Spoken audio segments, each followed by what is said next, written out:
Thanks again for tuning into the Texas Scratch King channel. We hope you enjoy part 2 of this interview. Please remember to subscribe, like and share this and every video. If you value the content, it will not cost a thing, but it will give me the inspiration to keep scratching for more content to keep you entertained. Another thing, make sure to hit the bell notification icon so you will know when a new video drops. Now let us begin with part 2 of the interview with DogMan legend Norman Hooten. Best remembered for his champion butcher boy dog. Many of these people were of the criminal element of our society, associated with a wide range of criminal activities. The most damning of all, drug dealing.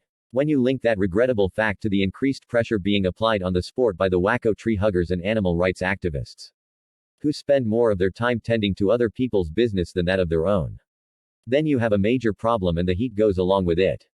The days of the old-time conventions are regrettably gone forever. And the necessary trend for today, and far into the future, is for small, very private shows limited to small numbers of known participants and witnesses on each side. Regrettable as that may be, that is the way it must be if the breed is to survive as the breed that is loved, admired and respected for its beauty, ability and above all deep gameness. Do you think that there are any real differences in the dogs today compared to when you started out? Time always creates change, but this change is also always more gradual in humans and animals. Yes, I believe there are some differences in the dogs that were around when I first got started out some 28 years ago. Though there were some in those days that were hard-biting, flashy, crowd-pleasing dogs. The majority of the dogs I saw in action were perhaps more steady workhorse types with obvious deep gameness and went about their job in a steady fashion.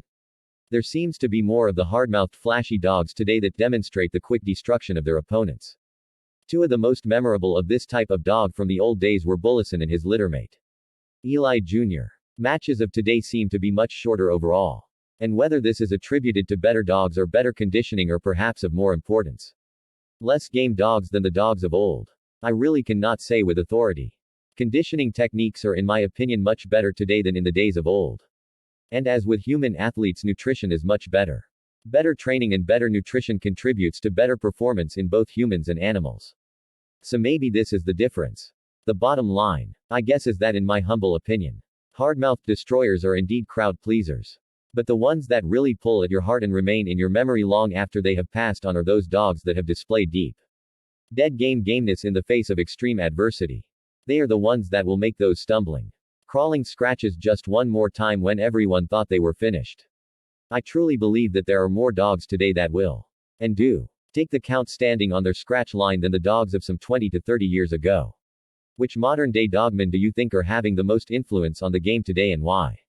Anytime I am asked this question, I have to answer with names of breeders over fighters, because it is the men who study their dogs and make the breedings that perpetuate the desired traits in their dogs that keep the breed in its purest form of desire, ability and deep gameness. Though there must be those who take what the breeders have produced to prove up the bloodlines and the efforts of the breeders.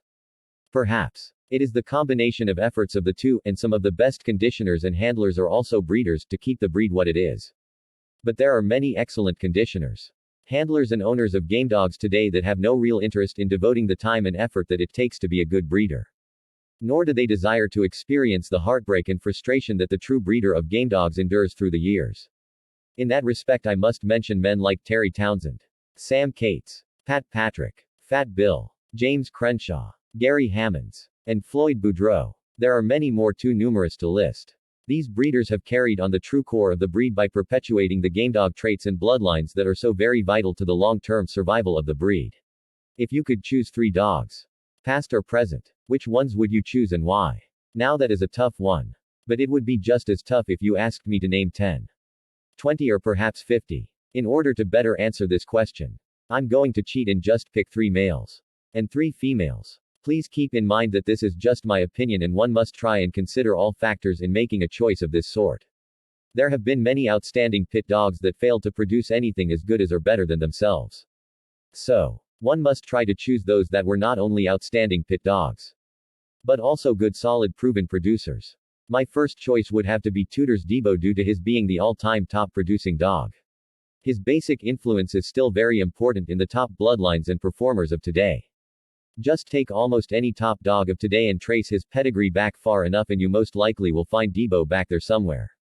My second choice would have to be Champion Butcher Boy, because he was truly an outstanding hard punishing and in the end a deep game pit dog. He also produced a limited line of dogs that still carry on his tradition of hardmouthed punishing abilities and deep gameness. These dogs are very hard to hurt and or disable. And will kill you in the pit. He is of course a descendant of the great Debo.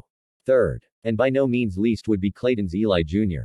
This dog was a devastating pit dog that destroyed two high-class fast lane opponents and passed the test of time in his producing abilities by passing on his ability, mouth and gameness to his sons, daughters, grandsons and granddaughters, and amazingly on down the line for the past quarter century and more.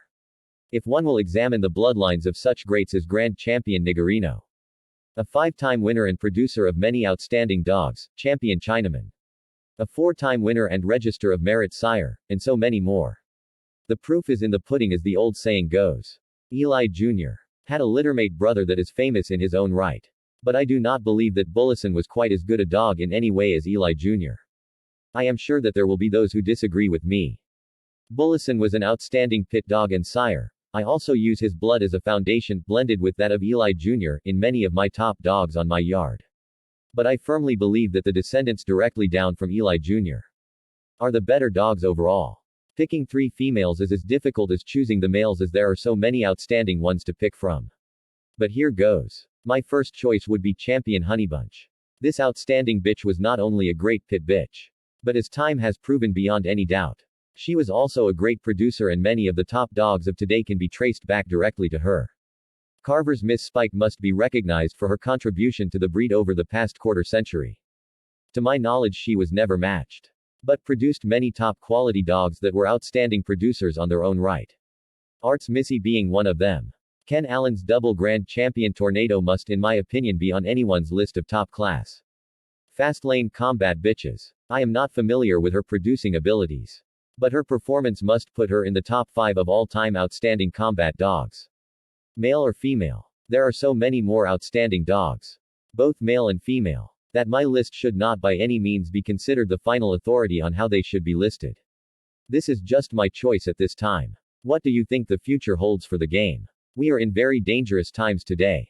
For the breed, the sport and for those of us who are involved in any way with either.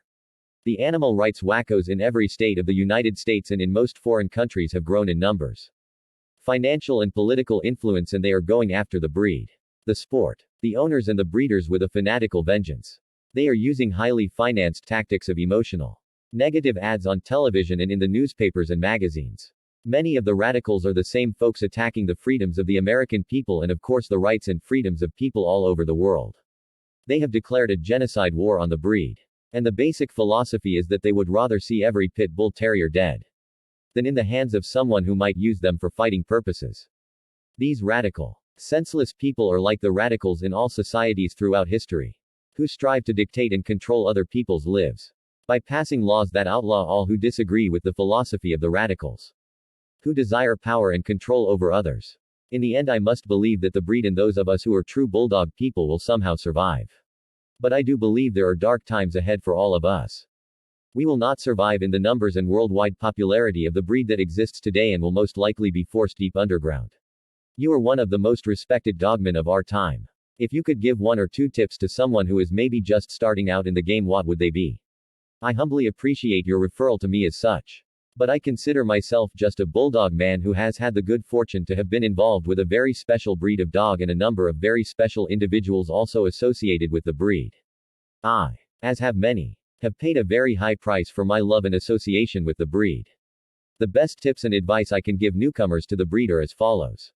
1. Deal only with those of proven reputations of honesty and integrity in their dealings with others and with the dogs.